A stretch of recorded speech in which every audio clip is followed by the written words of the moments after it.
Instar a les entitats bancàries a que oferisquen atenció personalitzada a la finestreta durant l'horari que les oficines estiguen obertes al públic, per tal de facilitar una atenció més comprensible a la ciutadania i, en particular, a la gent major i a persones amb diversitat funcional. Segon,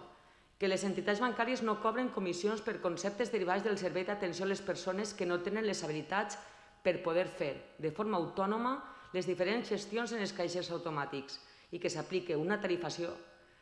social en l'aplicació de comissions en funció de les característiques de cada client. Tercer,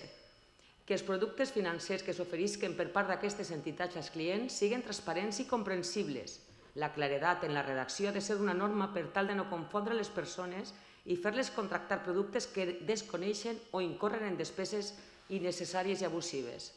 Quart,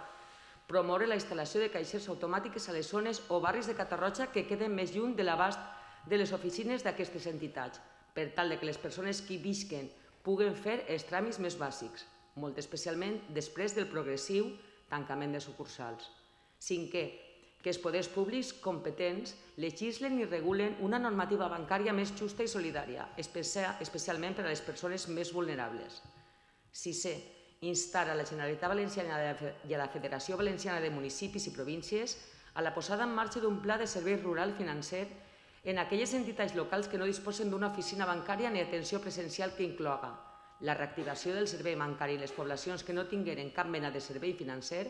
basat en paràmetres de responsabilitat social, ètica bancària i compromís per al territori. Taller i formació d'alfabetització digital adreçats a la disminució i erradicació de la bretxa digital rural de la Comunitat Valenciana.